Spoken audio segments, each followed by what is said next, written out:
listeners, and welcome to High Tea Mystique with your hosts, Kat. And I'm Tess. And Pam. In a world changing faster than the time it takes to brew a cup of tea, High Tea Mystique reminds you that no experience is too big or too small to teach us something about ourselves. So join us for a cup of tea as we steep into adulting, womanhood, independence, and more.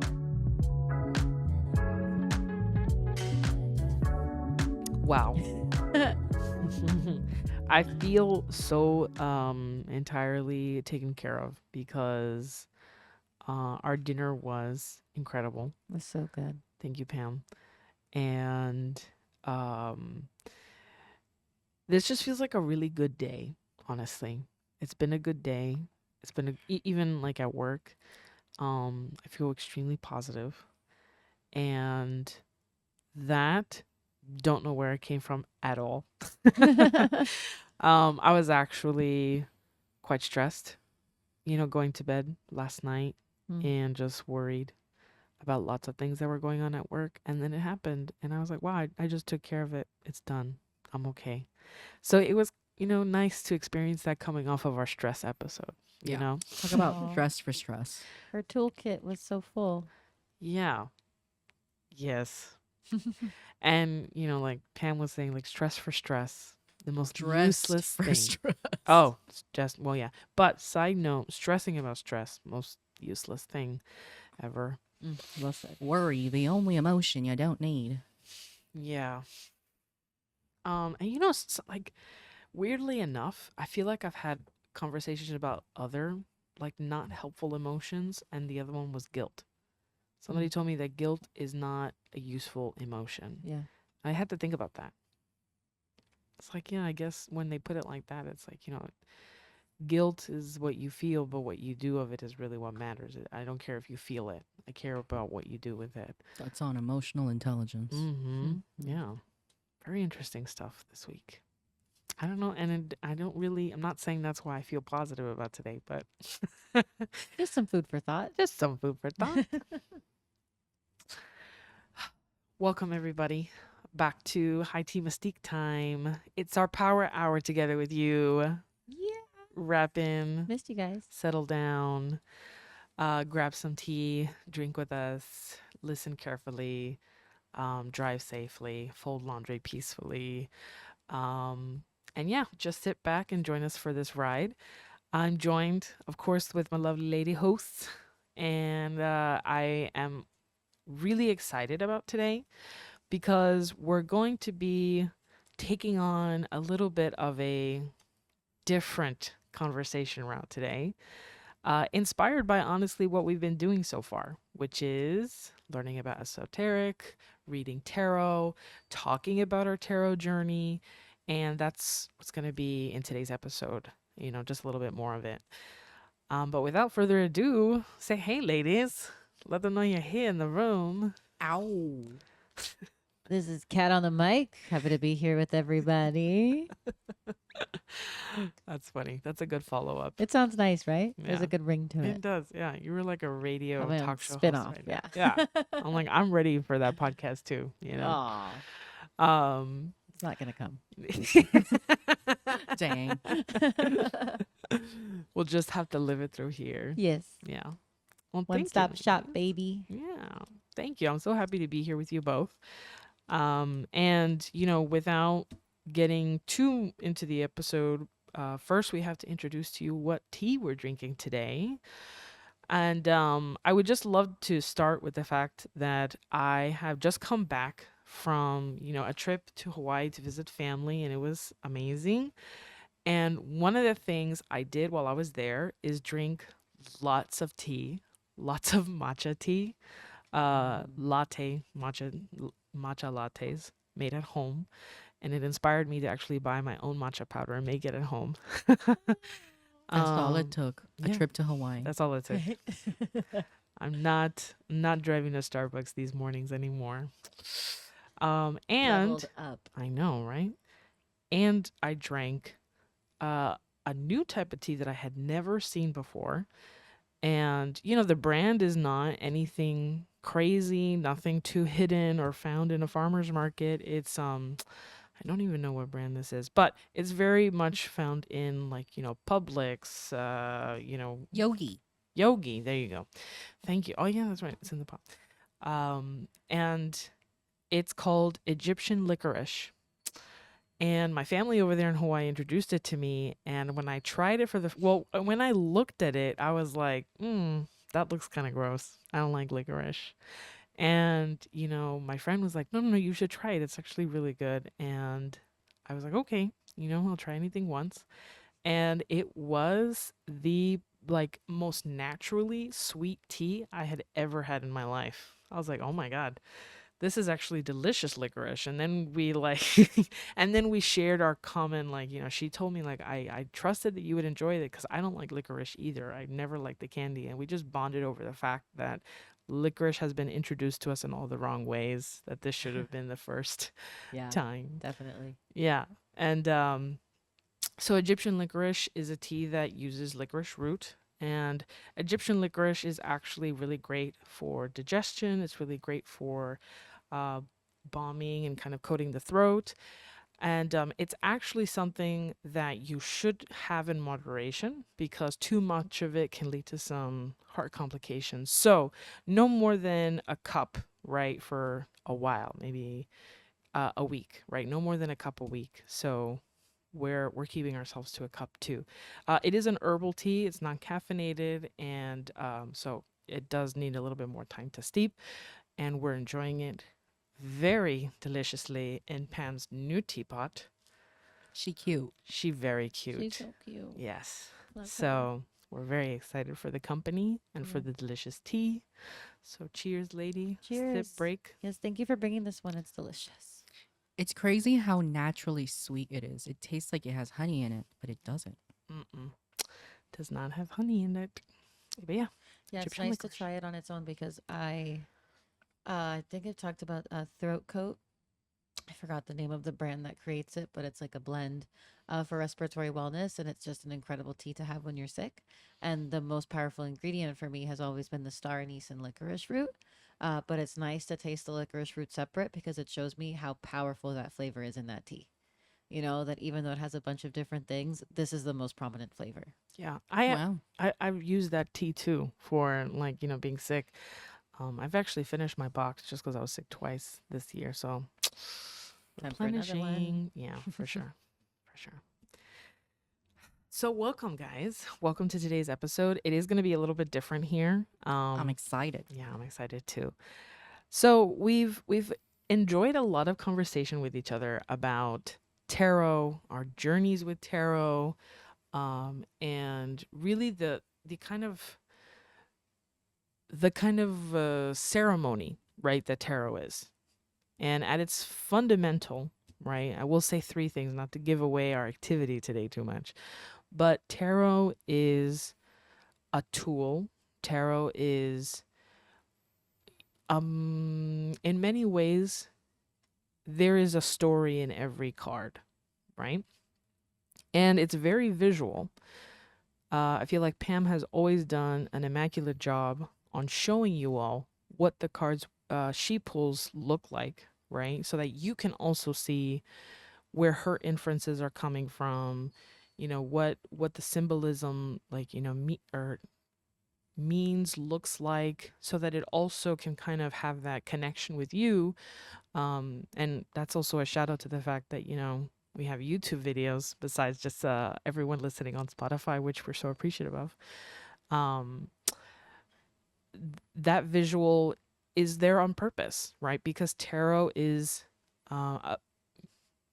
amongst its all, I think tools of divinity, it is a very visual tool of divinity. So we're going to try out something today where, Kat is, I feel like, Kat, tell us, what do you think, like, your tarot experience, exposure, where do you feel right now, like, if you had to give yourself a level? I'm definitely a beginner. I have my first deck, which was gifted to me by Tess. Yay. And I've done maybe a handful of single card pulls.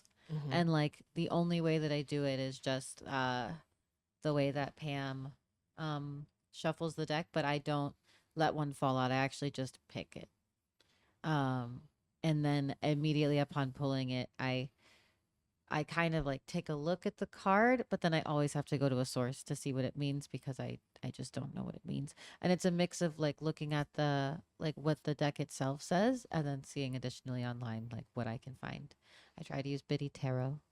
Uh but that's the extent I would say. And then I also have had a couple of meetings with friends of mine who also practice tarot, and they've kind of like put me on the spot to see what what I also think of the cards. And so I've kind of been tested a little bit. Uh but I feel like I'm definitely still learning and growing into it. Um but I also feel like I have a lot of respect for the cards, so it's almost like I have a mental block that I feel like I'm not connecting to it, that it's a little bit above my understanding right now. Okay. All right. So, and a lot of you listening may share, right? This level of exposure, maybe a little bit under, maybe a little bit over. And I think what's so great about our podcast, our conversation, is that we're also open minded. We're all like here to talk to each other and really listen to each other and learn from each other. So we're going to try out to really share some lessons of cards. And we're going to do it in almost the exact way that, Kat has been doing her pulls, which is, by single cards. Like we're going to try and, try this out and see like, if you guys really benefit from it, if you're, receptive, we'll keep going. There's lots of cards, so we're not expecting to cover the whole deck, but we are expecting to start conversations and, hopefully pique your interest and, start this journey as, we similarly did. Um and I think, before I open the card, right, to Kat, I feel like one thing that is super important for tarot readers, right, Pam? I'm gonna look to you for assurance here. I'm waiting to hear. Yeah, is that there's always intention and ceremony, right, behind your readings. So I thought, like, and this is also kind of like a disclosure, right? Shuffling the cards, really putting your mind, your hands around the deck is a great beginner. Even if you're not going to pull anything, right? I think having intention and just, for lack of a better word, massaging your cards and saying, I'm interested in, energy today. I wanna know, what my day is gonna look like. And even if you're gonna pull a card, it's fine to have, no question or maybe something in mind. Because that's how I learned too, by the way. I just did one pull cards at a time, and I just Mm-hmm. did what we're about to experiment with Kat today, which is we have one card with us today, and we are going to do a little bit of a ceremony, right, with Kat, and let her view the card and basically start with her own inferences, just based off the visuals that she sees on the card. Right. And just a little bit before we start, since you were asking me for reassurance, I agree. And I think the idea of just spending time with your cards is almost the same idea of intimacy, right? It's getting to feel uncomfortable with yourself, because really at the end of the day, when you're reading these cards, a lot of the times when you're starting out, right, it's for things that you're curious about. And so then that requires bringing down a certain wall, right? Bringing it down a bit and being vulnerable to the possibility of an inanimate object giving you potential messages, right? And so I think I view it very similarly to how just religion uses totems and items, and they treat them with respect and they treat them with honor. And so in in practicing daily, even if it's just shuffling them, even if it's just looking at them, examining them, you might not really know what each card means, but as you keep looking at it more, you get to understand it better. You get to see specific details a little bit better. And in a way, I find it's almost like getting to know yourself too, because um, once you kind of start looking at cards, as you start practicing reading tarot more, a lot of what jumps out will be certain things that you're noticing for a reason, right? Like maybe it's a specific message you're searching for and you just need an affirmation. But spending that time with those cards, whether it just be like how Tess was saying, shuffling them, handling them in your hand, um, even just trying different kinds of pools just for the sake of trying. You know, you don't need to have a specific spread or anything like that. One card pools are fine. And then just taking your moment with them and having that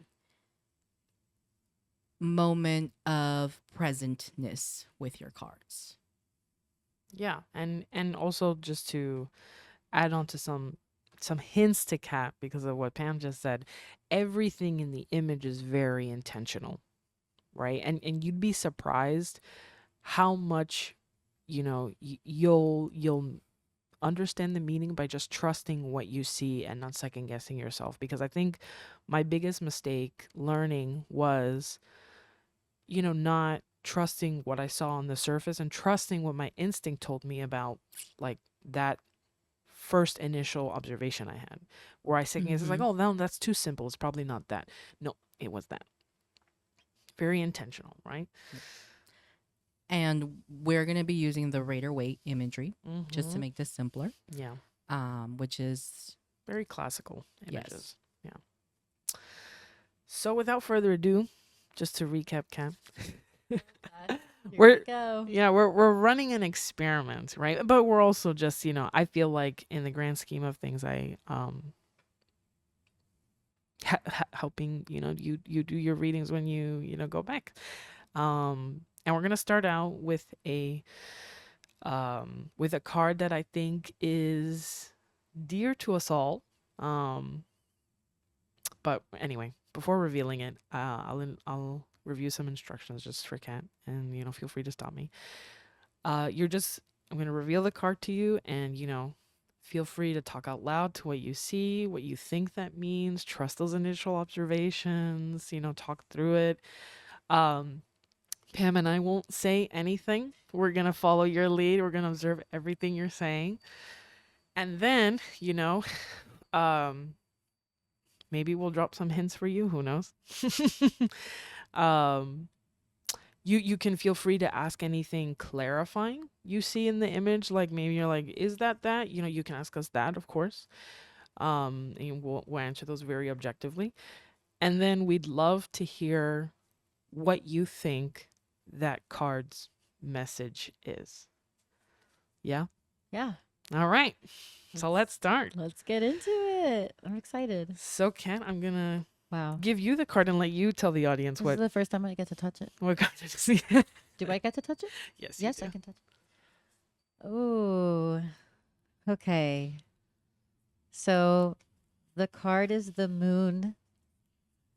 And wow. Okay. So I'm seeing a road leading from so far away. It starts seeing us at a pond or some type of body of water, but it looks like the body of water is like the ripple is starting from what we're seeing in the image.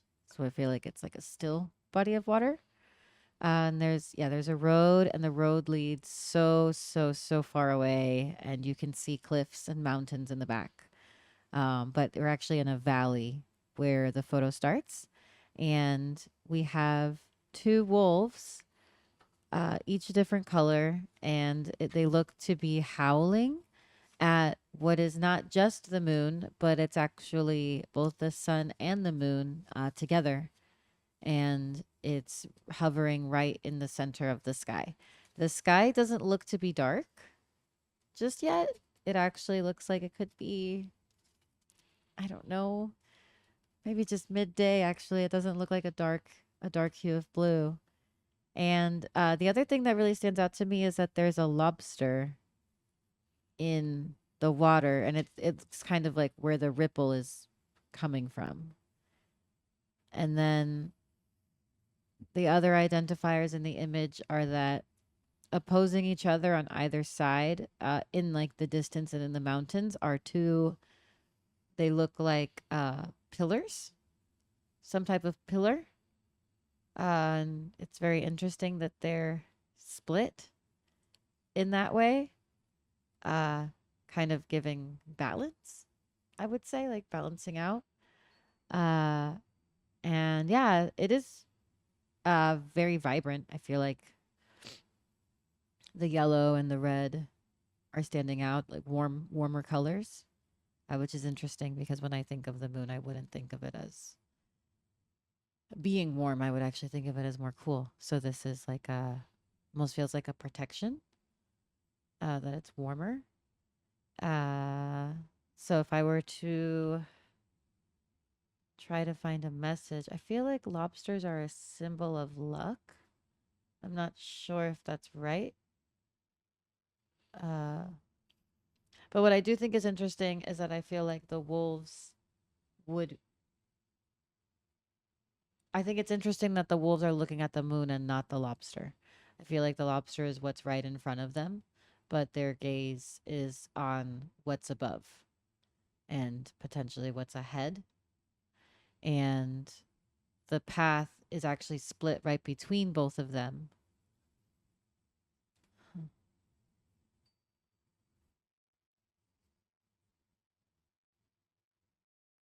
Almost like they're of like two different minds, but one goal. And yeah, I also noticed that there are some stones and maybe fungi growing out of the ground near the water between it and the grass. And yeah, so I guess okay, so the message that I would give, um based off of what I'm seeing, is, which again, we do not know what this means just yet. But if I were to put a message on it, would be something on, yeah, like it's almost like putting your eyes on what's ahead and what's above, that you think will bring you clarity and direction, right? It looks like more of a long-term goal because we're looking so far out into the distance of what's out there for us. But that it's like something that's almost like it's beginning to happen right now, right? Like that ripple, like something has started, almost like a new chapter. Uh, and again, I don't know if lobsters bring luck, but when I'm seeing it, that's what I think of. So like a lucky start, like a fateful beginning, could be happening for you. And if I were to think of wolves, I would also think about how they're very loyal. So I don't know if that would add anything, to the message of how they, uh, like that there's longevity, in this goal, that it's something to stick to and keep pursuing. And I think I'm going to end it there. I'm so curious to know. Oh my gosh. That's very nerve wracking. Awesome. Working Okay. with the queens of tarot right over here. Thank you for that. Thank you. Thank you for breaking it down so well for us, and hopefully getting the readers to start seeing, what you're seeing. So, thank you. So I will, Pam, do you want to start us off on giving some feedback to what Kat was seeing? We could start off in small details. We can break it down together. So I love that one of the first things that you noticed was that road and the way that the dogs are not paying attention to. It's a crawfish, by the way. So Ah, I just wanted to double check because I remembered when I was trying to learn this card, right? I noticed the same things and I wanted to know what are the differences. And that's why I wanted to look it up on Tessa's phone, what Biddy Tarot said really quickly, just to refresh myself. And then my phone died. I'm sorry, Pam. Yeah, oh no. that's okay. Um, There's symbolism in that for sure. I'm sorry. Yeah. I'm sorry. But you, honestly, you were really close because it's this idea of, that you're saying that the dogs, even though the food is there, they're looking up to the moon, right? It's almost like an instinct sort of thing. And the moon card is all about intuition, right? It's like listening to your intuition. The crawfish that's there, it symbolizes like the beginning of the subconscious. So you were literally right on the money in terms of talking about the start of new beginnings, the this idea of a long journey.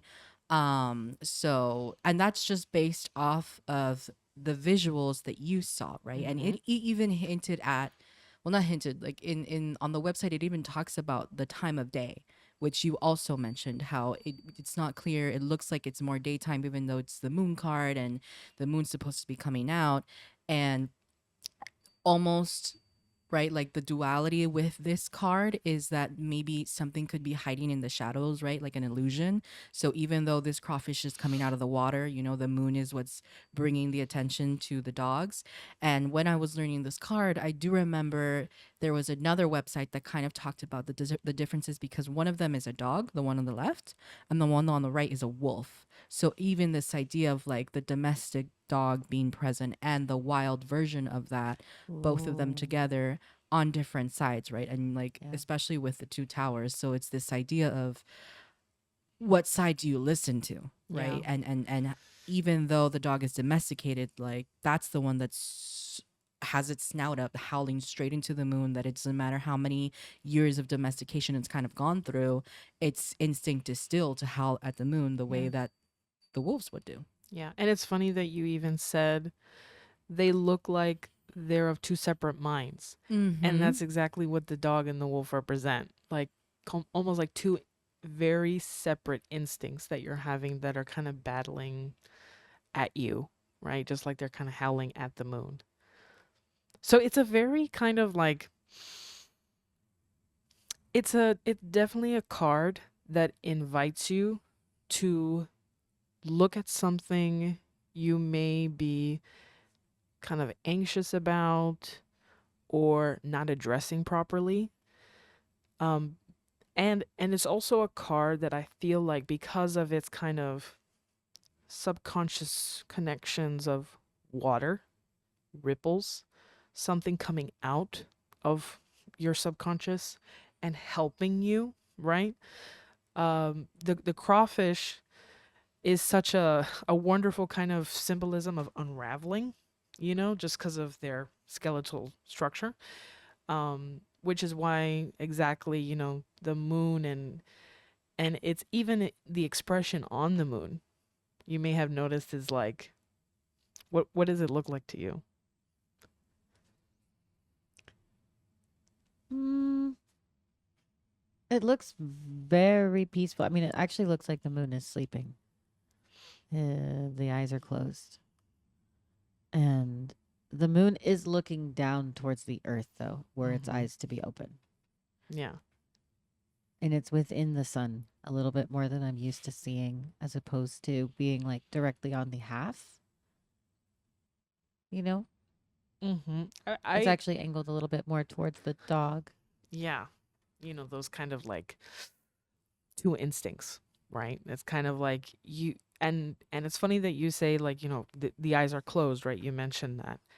And it's kind of closed off to the two things that are asking for its attention, right? So, um, so that's why it's interesting you say that, because it could be asleep, right? To me, the moon always looks so frustrated. Like, it looks like it's like pinching its face together. So it's almost like wanting to ignore, right? The more domesticated dog versus the wild dog. And this card, I feel like, has been such a presence in spreads for me, because when I first, and also admittedly, it hasn't come up a lot in my spreads. Um it has always come up in spreads that I do for other people, funny enough. I don't know why. And and also to say, right, because I also want to ask Pam about spreads, because I know for her it has appeared a lot more when she's doing readings for herself too. Um, the moon card is, its own message, right? But it also, like with any piece of a story, right, within its context, it can also say something differently, right? Or add, another layer to a stronger message rather than be on its own message, right? So definitely gonna turn to you, Pam, and let us know what type of experiences, spreads, messages have definitely come about the moon. Trying to remember off of the top of my head. Um, I feel like the moon mainly has come up in times where I need a reminder to listen to my intuition, because with tarot, it's such a beautiful artistry in the sense that everything that we've described, right, about the moon is completely true.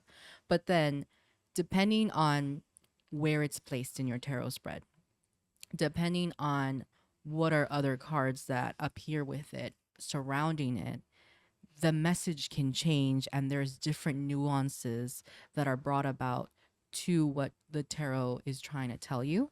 And so this card, even though a lot of the times when I see it online, right, when I see people giving readings online, or when I see the descriptors of it in different versions of my tarot decks with the little booklets that they have, I feel like the biggest emphasis with this card are two things. One of them is intuition, but the other very much so, and I feel is more prominent, is this idea of illusions, right? Like someone is hiding something from you, or there's something that's not being very clear, or maybe you're refusing to see something, right? That's kind of like the idea of the moon shedding its eyes, like maybe refusing to see what's really out there.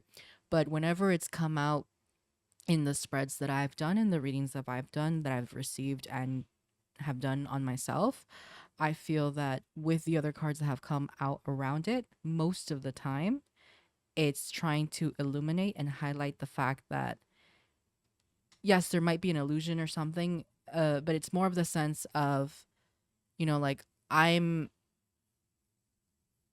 making an illusion for myself. And I need to stop doing that and stop trying to come up with all of these logical reasonings and just listen to my gut, and it's come out more in that nuance for me in my readings. And I can't specifically remember if it's come out hand in hand with the high priestess, but I feel like both of those, I feel like the high priestess comes out more for me in my readings than the moon has. But when the moon has come out, it's been more of gentle reminders that I need to listen to myself more and not so much other people, right? Or even like, almost it's sometimes it's as if the deck is telling me, why are you asking? Trust your path. Mm-hmm. Mm-hmm. Yeah, it came up recently for me when I was doing a reading for somebody else, and funny enough, it actually made me, within its context, because there was quite a bit of cards there. It was like the moon, three of I don't know, 8 of wands, ace of swords, and something else. That it was actually three other cards that I can't remember right. Oh, 2 of cups and 5 of cups, maybe. No, definitely not 5 of cups, but definitely 2 of cups was there.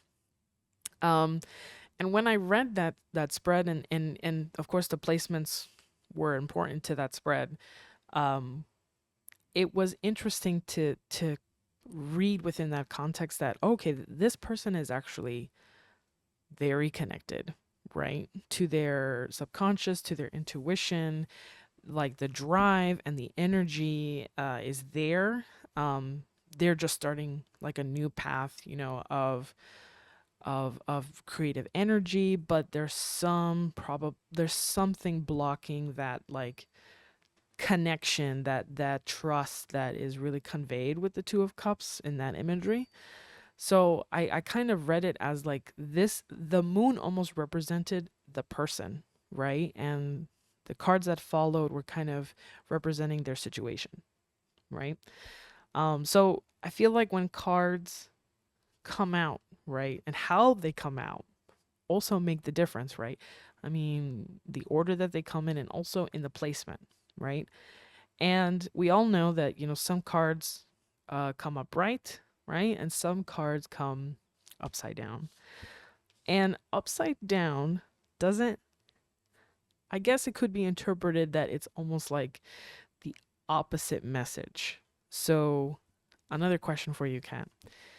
If the upright message is almost like connect to your intuition, you're overlooking something, your mind is of two places, but you're beginning to, you're invited to, tap into your subconscious, tap into your intuition.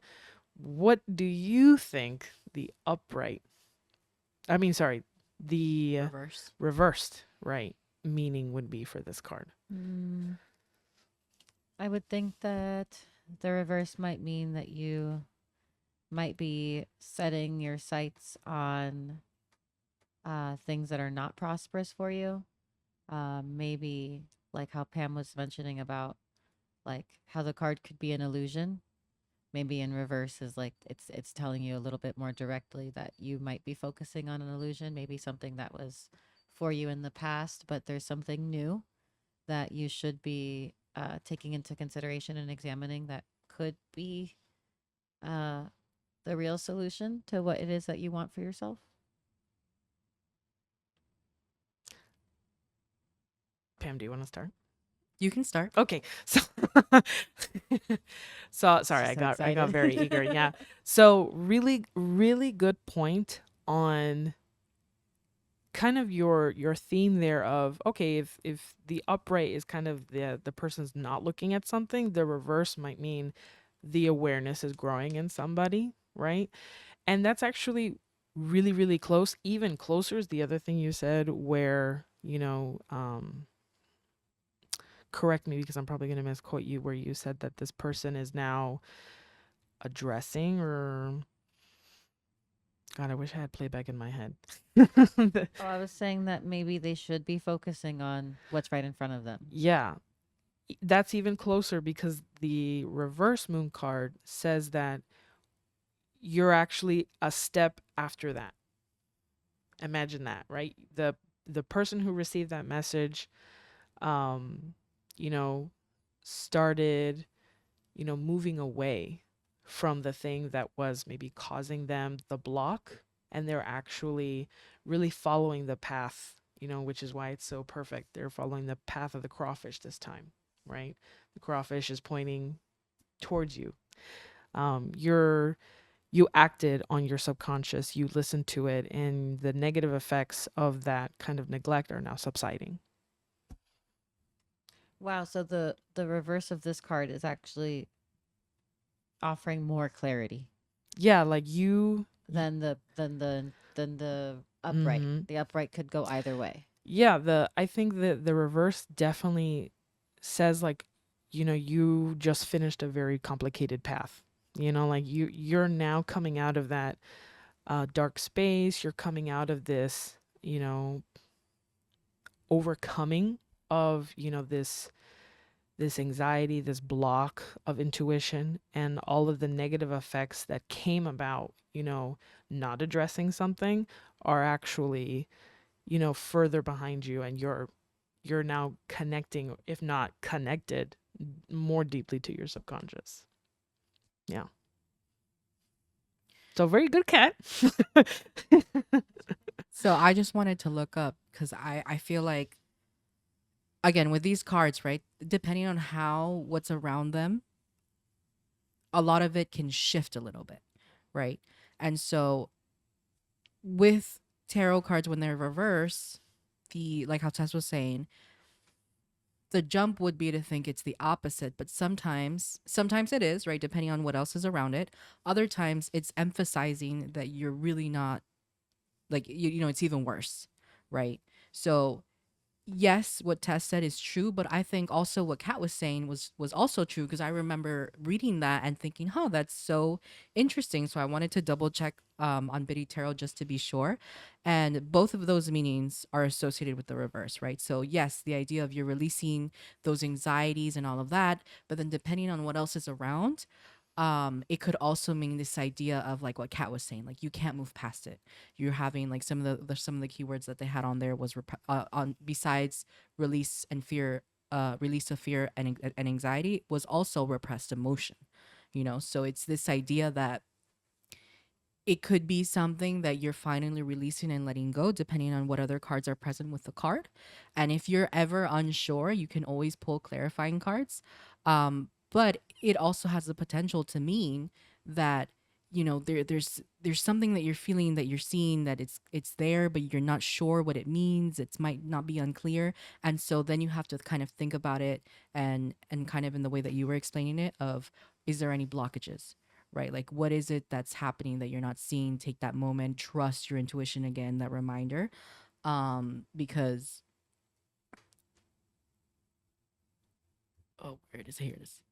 Right? It says that the reverse indicates that you've been dealing with illusions, fear, and now the negative energies are subsiding. You're working through it. But then it also says you may try to bury these feelings even deeper with your subconscious so you can avoid your dark shadows. So it all depends on how you handle it. And that's why I think it's so interesting, right? All of these tarot decks and how people can interpret it. Because even though you've never studied the moon card, right? Your guess with the knowledge that you do know and that you do have and how you've tied things together was still pretty fairly accurate, you know? And then depending on it, like, you know, let's say if before or around this card, like the tower was there, maybe it's more indicative of you're not paying attention, and you gotta make sure that you're looking inward, or something even worse is gonna happen. But if something like the sun card was with it, then it would be more like Tessa's, right? This idea of like, yes, you're finally letting go. You're letting go of that fear. You're letting go of that anxiety. The path is opening up for you. So I think it's important, and that's why I wanted to check it. Um, and because these, and this is just one card, right, that we're going over. But there's so many layers to the messages, and even though it can feel overwhelming, I truly believe that that first instinct that you have of what you think it might be trying to tell you usually is the right one, you know. But yeah, I think you did a really good job. Thank you. Mm-hmm. Yeah, I think that what the last thing that you just said was what was kind of stirring my head of, like, as you grow in your knowledge of the tarot, and I really understand what cards, like what they mean. I think it's interesting because it probably becomes more of what is standing out to me right now, because everything is affected by my current state of Mm-hmm. being, by where my head is at today, where my heart is at today, what experiences I've been going through, are kind of where I find the symbols. So, like, I would say for me, like in the card, I think it's interesting that, like, what really, really stood out to me at first was what I thought was the lobster, but it was the crawfish. Um, and if I were to relate it to like my life right now, it's because I'm on the precipice of starting something new that was in front of my eyes for a while, and I did not see the opportunity as an opportunity until it was thrust upon me. So it makes a lot of sense that I would see that first. Um, because it's filled with symbology, and I could easily see how on any other day, something like, honestly, something like the towers would really stand out to me, because I think of how I'm a Libra, and I'm always looking for balance and harmony. So I was interesting how long it took me to speak about them, because once I saw them, I found like a lot of identity in it, but it just wasn't what I was seeing at first. And I was kind of wondering, like, oh, is that something that is a part of tarot? But you confirm that it is, that it's Mm-hmm. it's all there because you bring your whole self to it when you practice it. Yeah. And I find, like, in my personal experiences with readings that I've given, as well as the ones that I've received, there's this perception of tarot, right? It's tied with, what's the word I'm looking for? Is that thing where it's like, oh, horoscopes, right? They tie them with horoscopes and they're like, oh, horoscopes aren't real. Tarot can't tell the future, blah, blah, blah, whatever. I always explain to people that tarot isn't trying to predict the future, right? It's trying to give you clarity on what those present energies are around you. But a fundamental philosophy of tarot is the idea of free will. Like you get to decide what happens. And after you decide, the path kind of molds itself depending on your decision. And then once those molds happen, the tarot can help you understand what that new energy is, what's the new present moment, right? And so when I've gotten tarot readings and when I've done them, I would say almost 100% of the time they have been more telling me what I already know, what I've had in the back of my mind and reaffirming it, and other people as well.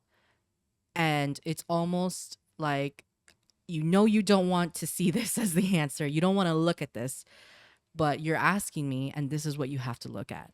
It doesn't matter how much you want to try to avoid it. This is what it is that you have to do first. And it's never been anything new. It's never been anything outlandish, so different from what I thought a reading was going to go. It's always been something where I wasn't sure. I say that I'm sure, right? Consciously, but in my subconscious, I have a gut feeling that I know what the answer is. And tarot always just re-highlights that, yeah, what you thought is what it is. I think it's always a wonderful reminder that tarot is also a very universal story, right? Because I think you kind of also reaffirmed that with what you were just saying, right? Like every symbol is attached to what we are experiencing every day, if not all in our lifetimes.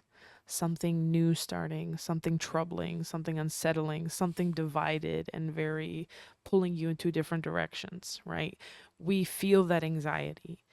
And when we look at an image, it's absolutely possible to relate those kind of universal happenings to how you feel looking at an image, which is, I feel like, so powerful of what you just said, like you are living things in renewal right now, or not renewal, in newness, right? So it feels very fresh that's like the first thing that pops out at you.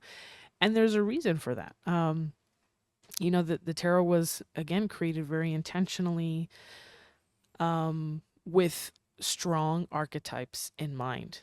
The moon is something that comes out at night, is a companion to people up late at night and looking for some guidance. And just like Pam said, there's a reason why you're looking for guidance, right? And a lot of people may be able to answer their own questions, but they're still outside looking up and at it and kind of asking, like, you got anything else for me? And that's an archetype that just translated into this card. I feel like something that translates so well into the card is the path, right? There's this kind of, and you could argue, right, just like how Pam said that in placement it depicts messages. Is the crawfish at the beginning of the road or is he at the end? Right?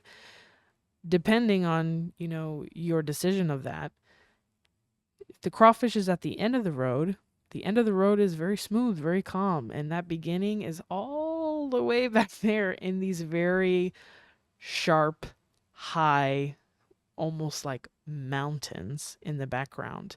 And that path was definitely not calm, not smooth, not pleasant, right? But if you argue the other way, that he's at the beginning of the road, then you're at the start of something that's going to be very difficult and very unpleasant, and very uncomfortable, right? So once again, right, it's up to, not only your decision, right, and not only your inference, but also the context, right? And what lays around the card, what lays around you as well, right? We are all receiving messages, right, from not only tarot, but also like even from thoughts and occurrences in our lives. We definitely infer from them. So I feel like the message is never very clear when we're just experiencing something in real time. But then when you come to tarot, you're like, oh, here it is reaffirmed. I have a moment with myself to really dive into what it felt like to survive this experience, to have this relationship, to survive something, right? Or reject something. You know, that experience happened in your life, and you probably didn't have that peace, that moment of reflection to really think about it because you're living it. You experienced it. But of course, it always lives in your subconscious, as Pam was saying. It always gets buried in your mind, and your mind is a powerful thing that wants to be heard. And tarot is quite simply sometimes the moment you have with your mind, with your intuition to really listen and soak up that experience all over again, to really learn, to Yeah. really reflect. Yeah, and I also think it's a lot about observation too. Something that I think is really cool about the practice of tarot is you're using ultimately you're using visual cues, and it reminds me of like the idea that a picture is worth 1,000 words, and like I can see how there's so many benefits to beginning and ending your day with it, because those thoughts linger with you while you sleep or while you go about your day. So then you've like given yourself a moment of intention, to open yourself up to being educated by the universe that day. As you like are looking for as you're looking for answers without realizing that you're looking for answers in like why it popped up in your life. And then the only other thing that I noticed about the card just while you were still talking about it, because I'm still like torn by, I know that it's supposed to be unclear, like the time of day. And now I'm looking at it and I'm just thinking that there's only two times when we can see both the sun and the moon, and it's at the beginning of the day and at the end of, not the, well, it's not the beginning. It's like, it's at the transition, Mm-hmm. of sunrise and sunset before, but like just after and just before. Um, I which I mean, find really even interesting because it's a transitional moment of the day. yeah, and one of the things that I had never thought about prior, right, until we did this episode, and like I don't think I really maybe internalized the idea that with the moon, the sun was there too. Um, and when I looked at it this time, as we were all talking and you were pointing it out, I also looked at it as like, depending on what's happening around in the universe with the stars, if you're doing a reading and it's during an eclipse or like a solar eclipse, like that pretty much looks like a potential of a solar eclipse as well, right? The sun or the moon, what is it? Which one goes behind which? But, Depends on the eclipse, I suppose. solar. The solar eclipse? Sun goes behind the moon.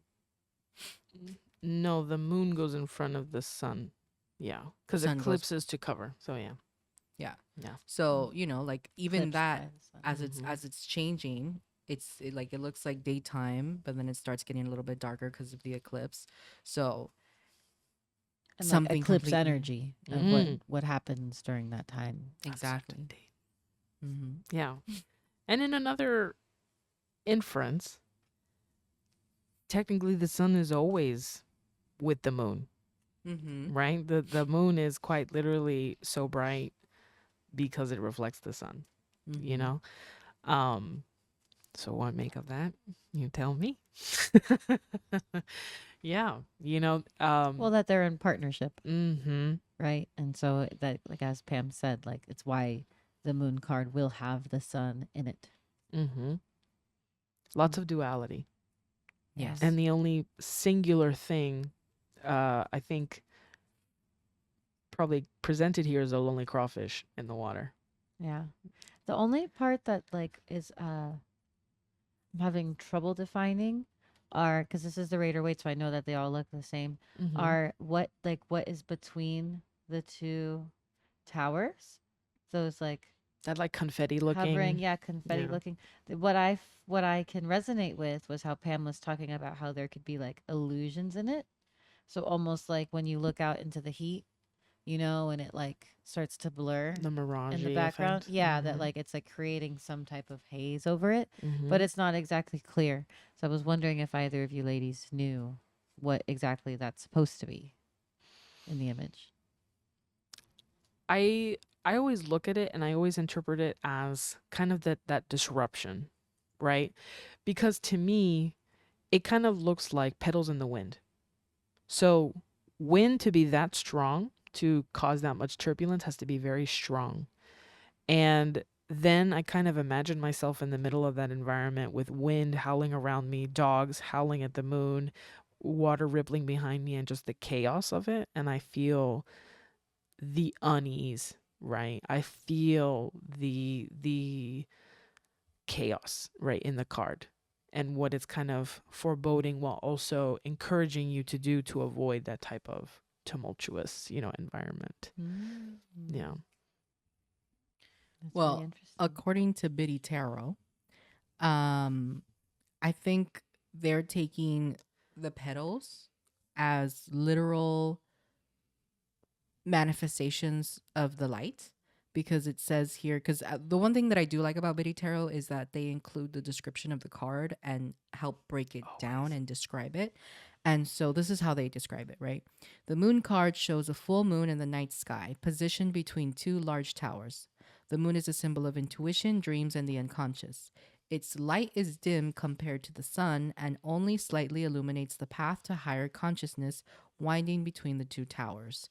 So they don't really label those petals, which is why I think they're just classifying it as the light between the sun and the moon. Um and then it says in the foreground is a small pool representing the watery subconscious mind. A small crawfish crawls out of the pool, symbolizing the early stages of of consciousness unfolding. A dog and a wolf stand in the grassy field, howling at the moon, representing both the tamed and wild aspects of our mind. So, yeah, to them, it's just this idea of the light and the illumination, but it still could be very much that haze, right? Because if you think about it, if you look at the light and you look at light beams, it's still pretty blinding. You have to be like the moon card, right? You're squinting your eyes. You can't really stare directly at it. You're not sure what it is. And then once the light settles, then things become clear, right? That mirage effect, Mm-hmm. right? Yeah, that's all from sun rays, that's all from heat. Oh, and the rising of things. Yeah. The unsettling. That's super cool. So interesting how much there is to decipher, and that it's lived on for so many years too, the practice. How old is the practice of tarot? Do we know? So everybody keeps tracing it back to Italy, right? Like that's where it began, and it began as, a playing game, right? Like it, and by the way, like tarot derives from like our very traditional like deck of cards for like poker. That's where it came from. And it was, of course, because those cards were used kind of as storytelling as well, right? They had suits, they had kings, they had queens, they had Jokers? not jokers, the other J, Jacks. jacks, right? So, there's this kind of aspect of like entertainment with the cards, no matter what, right? Their divinity traces back to Italy as well, and recently there's even some debate that there was a different version of card divination that came from the Middle East and the Mediterranean. So there's such wonderful debate and unraveling of tarot and divination that I feel like even it definitely wasn't, by the way, the kind of, I feel like the easy history that you could trace back, because the Raider Waite deck we could probably trace back, but there was a different, version of tarot even before Raider Waite, right? They just came along and got very popular. But it's a very hard history to trace. But card divination goes even further back. Just as long as I feel like humans had faith and totems. Yeah. Yeah. Very cool. Ooh. It's definitely encouraging, and I'm sure that some of our listeners feel the same of that like all of the tools that you need are in the card. I think it makes it a lot more approachable. I think the hardest part is what Pam touched on about like letting your wall down to be open to hearing messages that you are not prepared to take action on just yet. Right. Or even having the confidence to trust what you're seeing, right? Because I Mhm. know you felt a little bit of apprehension trying to describe it, even figure out what the card means.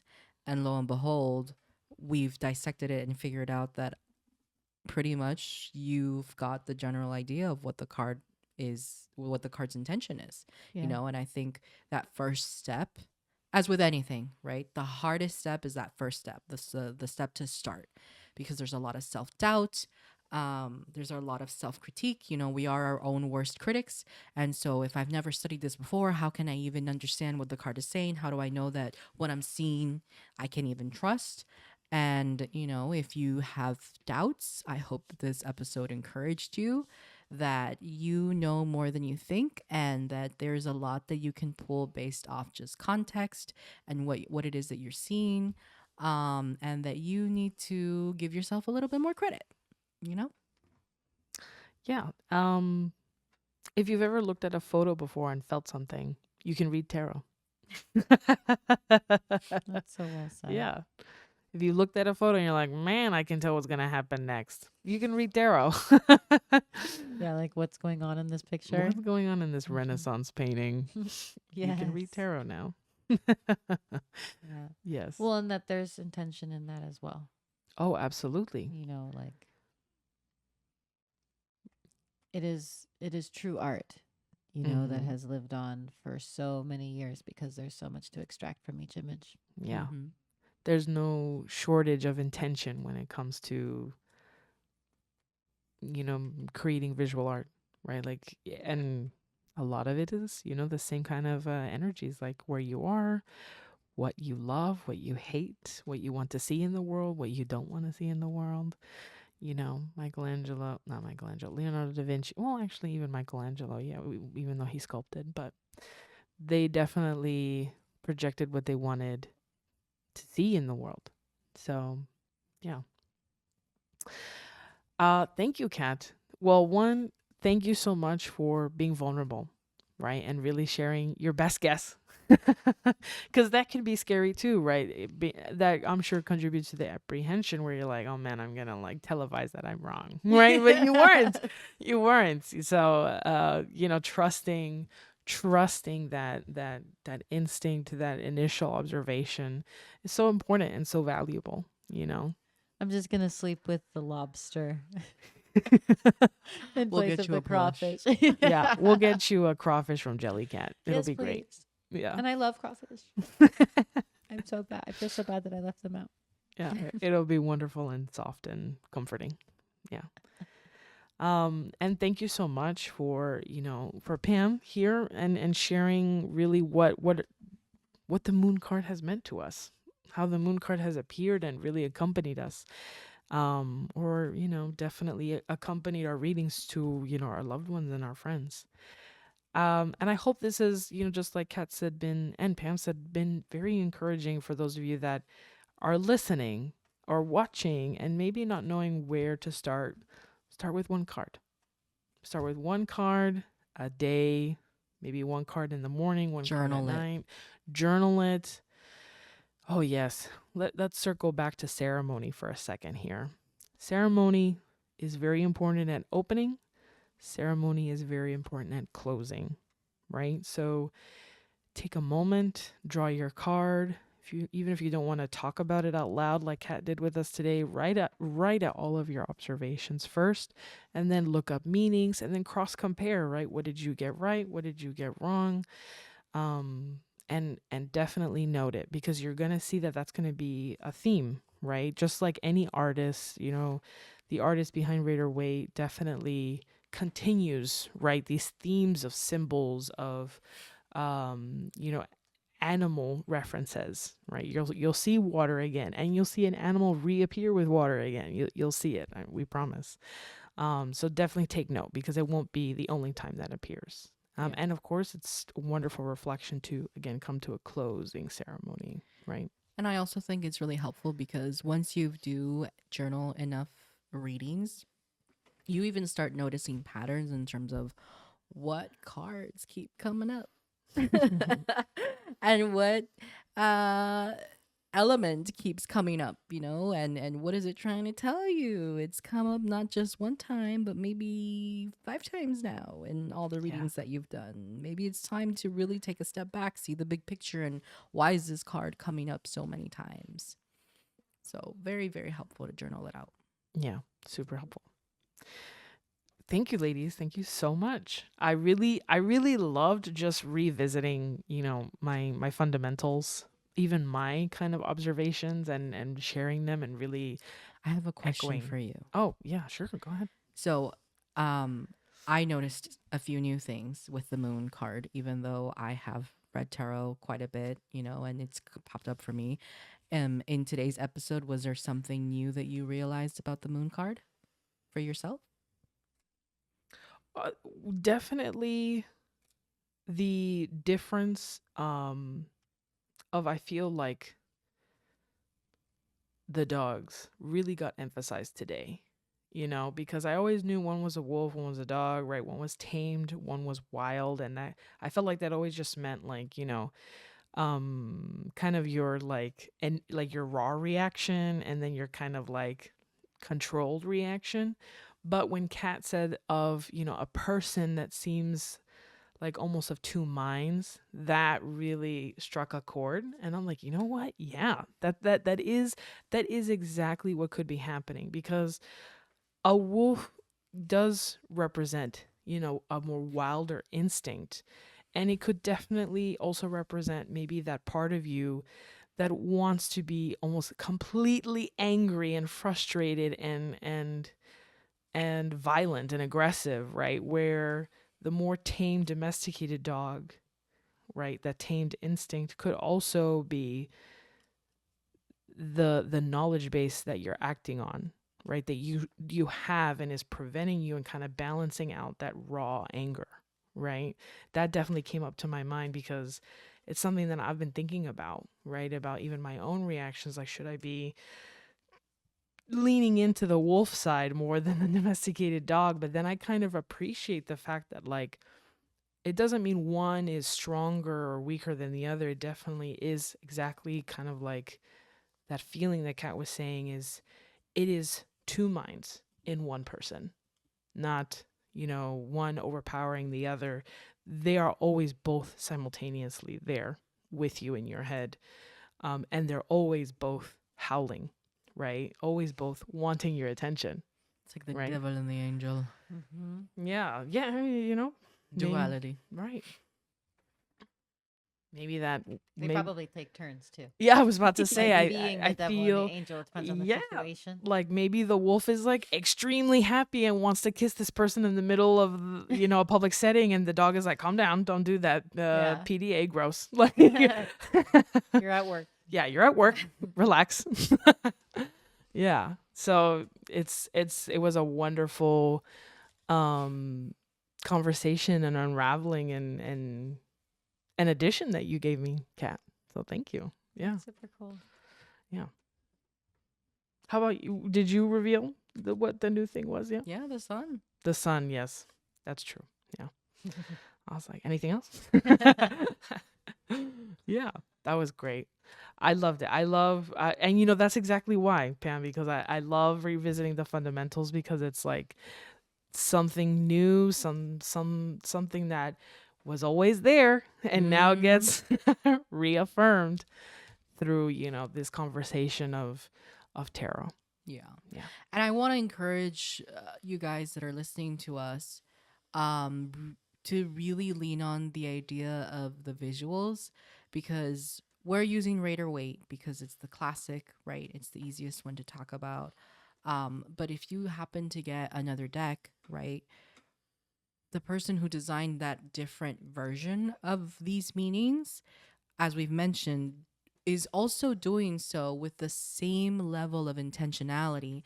And so, really taking the time to scan the art, to see what's coming out, to see what it's trying to tell you. Even different versions of the same deck, right? Like the one that we were using for Cat to really analyze was the borderless one. I have a smaller one, but I feel like you can see more detail and more description with the borderless. And I even have a deck that almost looks like an inverted image, right? It's all pink with, but the picture is all white lines. And I've found that even some of the ways that I would have traditionally or normally interpreted the cards, because of how that one was printed, new messages and new ways of seeing the card popped up for me, right? And so maybe, as an example, in if I had the inverted ones, the two towers, maybe they wouldn't look like towers to me, right? Maybe they could look like the openings of a gate just because it's lines or something. So really take your time to look at those images and lean into the graphics that are there. Really lean into that curiosity of what those symbols could be representing, because that's really where I think the best readings come out and the most learning that you can do, because then you really are sitting with it and taking your time to process all of that. Yeah. And without further ado, as we always do, which is just ironically another extension of what we're doing here today, is Pam is going to go ahead and close us out with another great and ceremony, right? Ceremony of closing for us with a read. Thank you, Pam. So I've kind of been fiddling with the cards, trying to think about what it is that I want to ask it. And I really couldn't think of anything.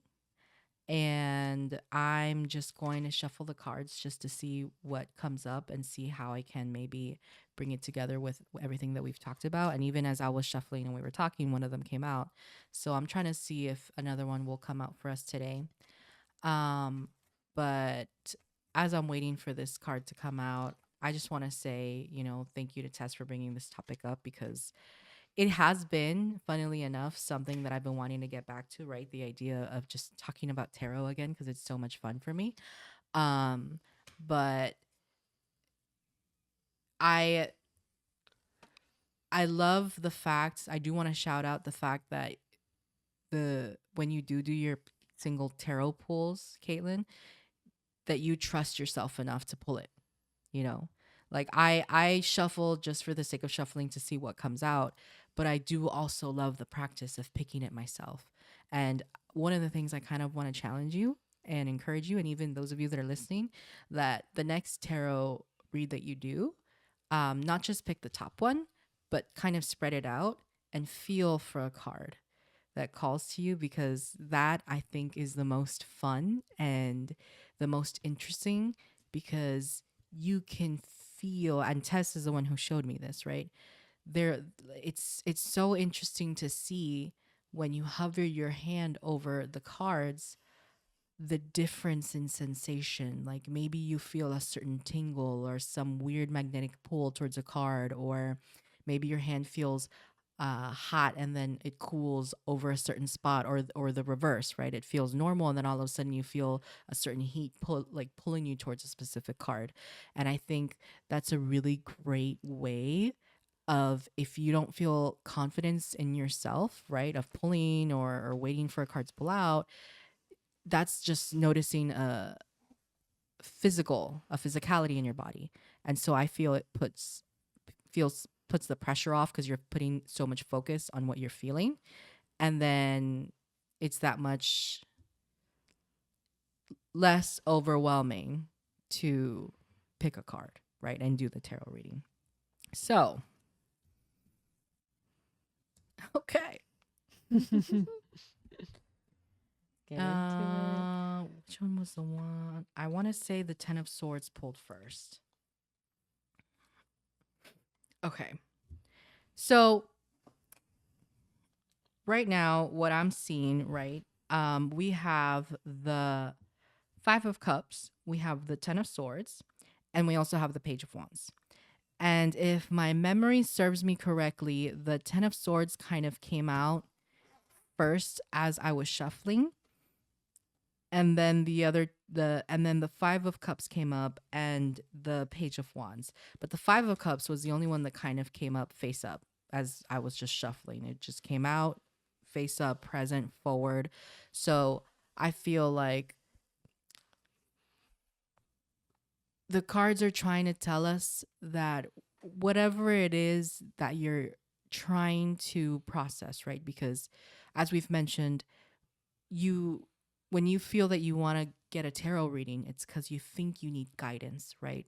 So for those of us who are listening and who are in tune with this episode, if there's something that's been discouraging you and you're not sure what those next steps are, and you feel like you've tried everything, you've done all that you could, maybe you feel overexhausted, overwhelmed, um I think the cards are trying to encourage you to not focus so much on the things that you've lost and take a step back and almost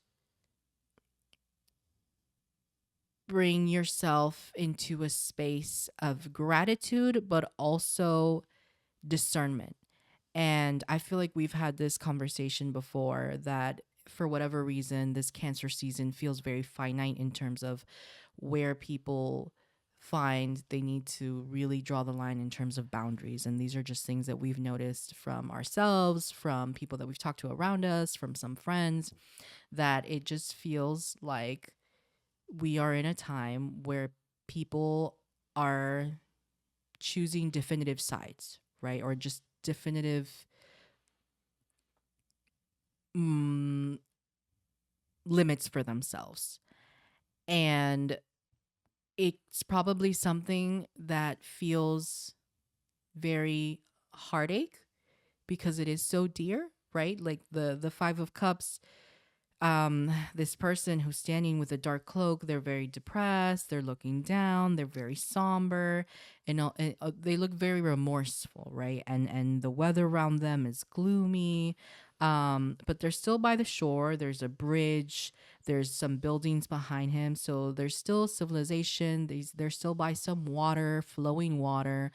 And so it almost feels like there is an energy of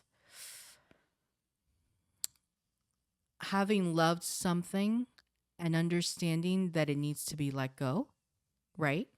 And let go because you're realizing that it's it's something that you have loved but has really caused you a lot of pain, and has caused you maybe too much of yourself to the point that you are depleting and you are running on empty and you're almost on survival mode.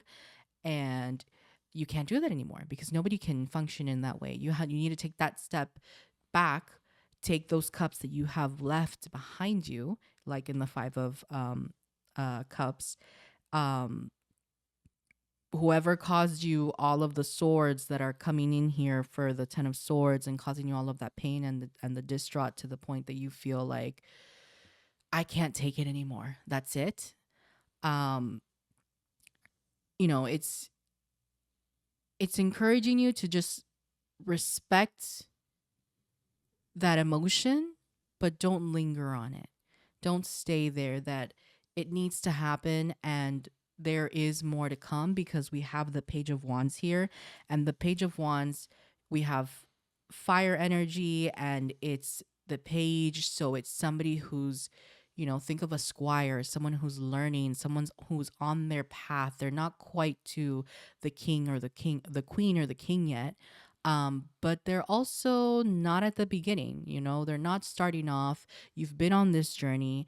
It may be something that has been lingering on your mind for some time now, and you're realizing now is the time to do it. Maybe you've given all the opportunities that you can, and I don't want us, and the cards don't want us to linger on that, right? Like, be thankful for the experiences that you had with whatever that was, whether it was a person, whether it was an event, whether it was whatever it means to you. Be thankful for the times that it brought, but now it's the time to move on, and it's acknowledging that you need to do something because it's not healthy for you anymore.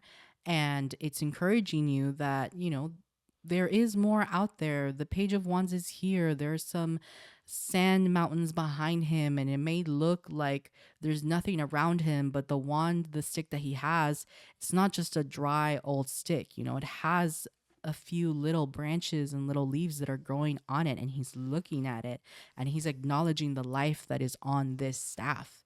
So, you know, it's it's not easy by any means, but I think definitely the cards are trying to help highlight, right?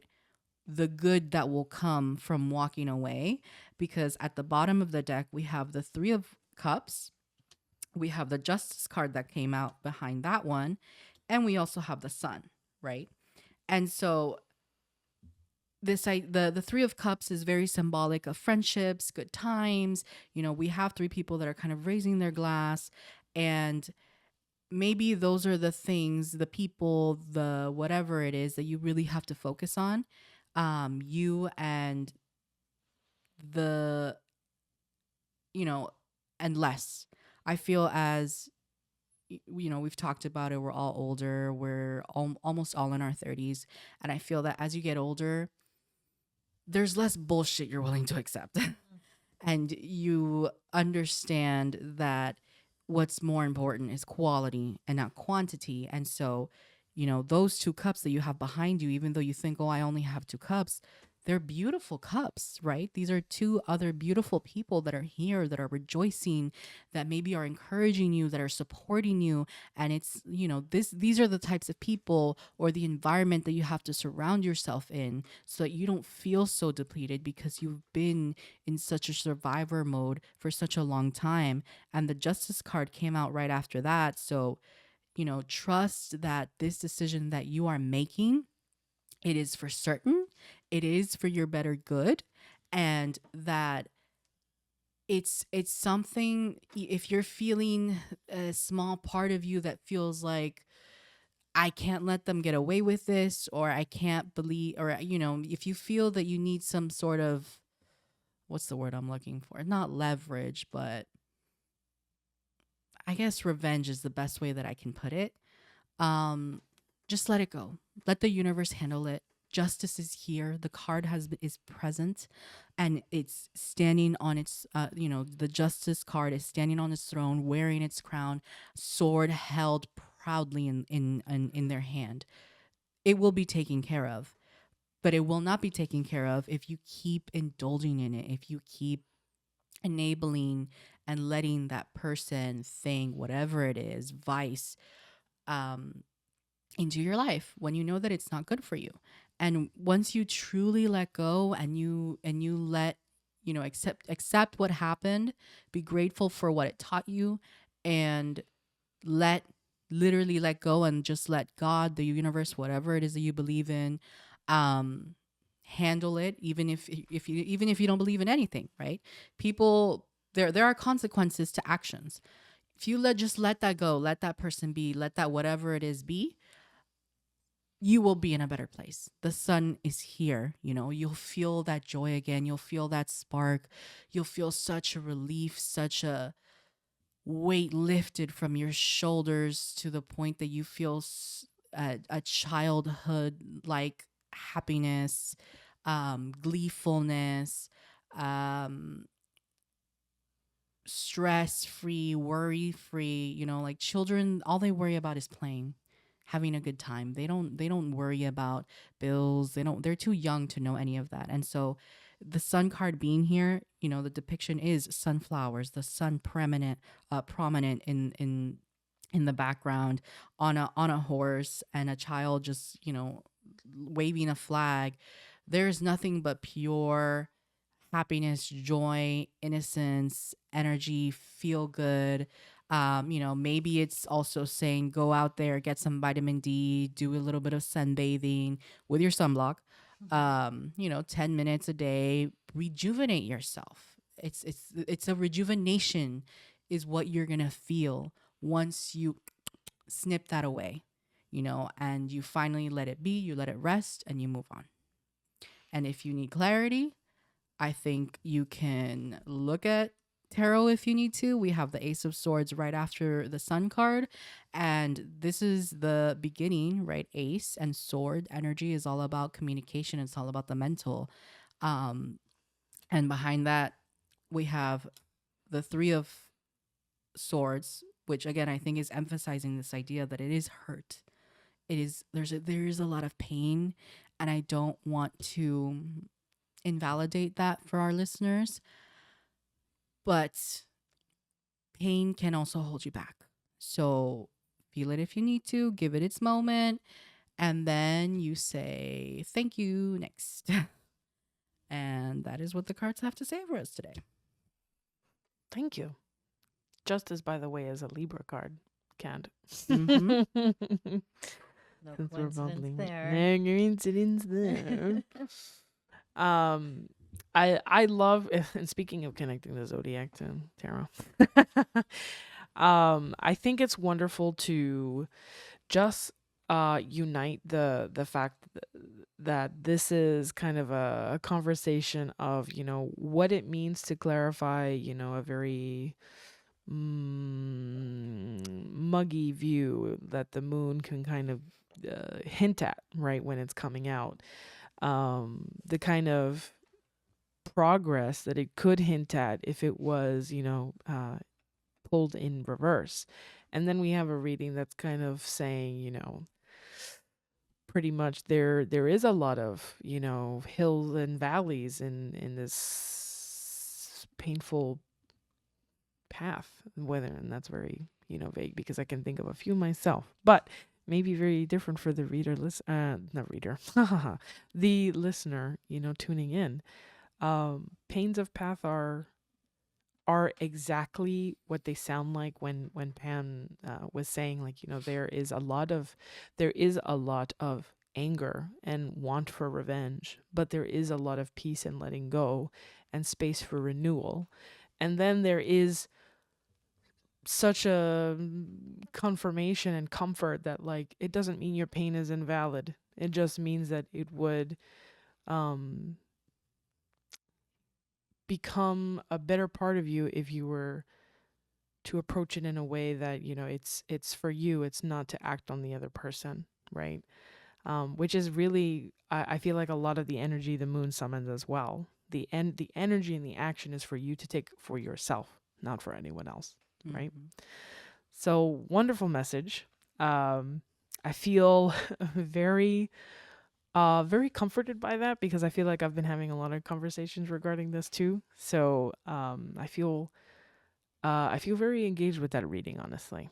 So I'm really glad that it happened, right?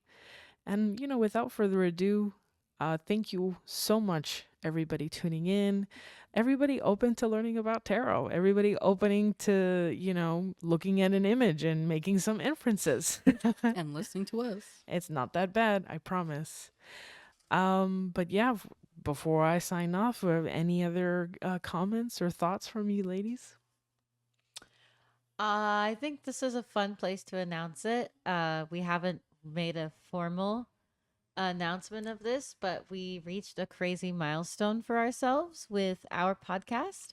And a shout out to all of our viewers who have been tuning in, not just on our YouTube, like our full podcast, but also who have been watching the incredible shorts that Pam made, because we had our very first piece of viral content. One of our shorts like went through the roof. So thank you so much to anybody who might have seen it and started following our podcast because of it, because we've officially passed 100 subscribers. Yay! On YouTube, which, like, for anybody who uses YouTube, you know how crazy it is to like reach that benchmark as a new user, so thank you to all of you who are following us there. We hope that our Instagram follows that same route, but we have so many loyal people who have been following us there since the beginning. So yeah, to more growth, to more success, to more stories to share. Thank you all so much for being part of it.